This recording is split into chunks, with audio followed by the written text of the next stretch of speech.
Alô, pessoal, eu sou o professor Heitor, aqui da Oficina do Estudante. O assunto nosso de hoje, um assunto muito importante para o vestibular, é justamente uma aula de anfíbios.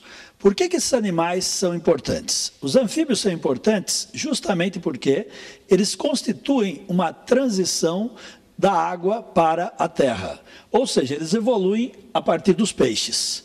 Entre outras coisas, o que os anfíbios precisam fazer para poderem ser de transição?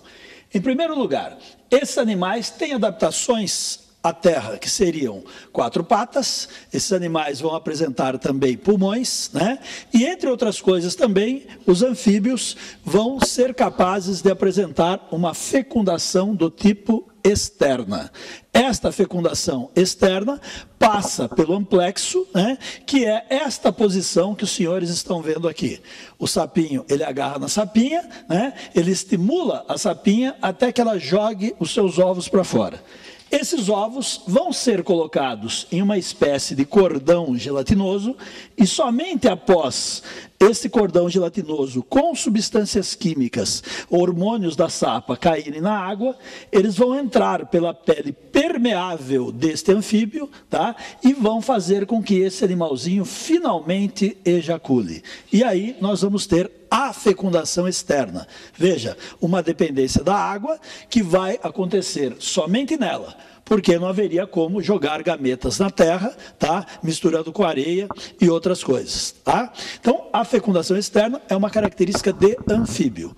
Seus sucessores evolutivos, os répteis, precisarão justamente fecundar internamente. Seus ovos passarão a ter casca e terão também os seus anexos embrionários, tá? Então, é uma característica bastante importante dos anfíbios, esta que é a sua forma de reprodução. Bom, como consequência desta reprodução, nós vamos ter também a larva do anfíbio, tá? Que é conhecida como girino. Tá? Esse girino, entre outras coisas, o que ele vai apresentar? Ele é uma larva aquática, ele tem que viver na água. Ele possui brânquias, tá? Ele possui nadadeiras e ele vai jogar fora também por aqui amônia. Amônia, uma substância altamente tóxica e que é adequada ao meio aquático. Vejam a transição do animal, né? Quando esse animal se torna adulto, em vez dele jogar fora amônia, ele vai passar a jogar fora ureia, tá? Que é um excreta menos tóxico do que a amônia e, portanto, vai requerer menor quantidade de água, que seria uma substância, portanto, adequada a um animal que vai viver num ambiente de transição. Nem tão seco como o ambiente terrestre, mas também não aquático como vivia a sua larvinha, tá? Se nós formos considerar, então, os sucessores evolutivos répteis, o que vai acontecer com ele? Eles vão excretar ácido úrico. Esse ácido úrico já é um excreta pouquíssimo tóxico. E todo mundo percebe que, quando uma ave excreta, ela excreta fezes pastosas, esbranquiçadas, e aquele branquinho que vem em cima do cocô da ave é, na verdade, o ácido úrico pouco tóxico. Se é pastoso, veja bem, requer pouca água. Se requer pouca água, adequadíssimo para a sobrevivência em qual ambiente? Terrestre. Tá bom? Então, isto é o que nós podemos ter em relação a essa transição de anfíbio, né, como animal que vem da água, da fase larval, para a terra, quando ele atinge a fase adulta. Certo? Gostaram do assunto? Bom assunto, anfíbio. Tá?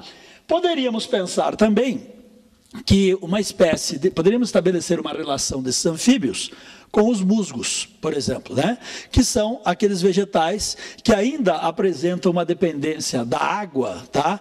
Agora, não só para a sobrevivência, tá? Para a sobrevivência e também para a reprodução. Por quê? Porque esses anfíbios vegetais, na verdade, eles se reproduzem dependendo da água, porque eles também apresentam os seus gametas, que são anterozoides, que devem nadar até a oosfera, né? No caso do musgo.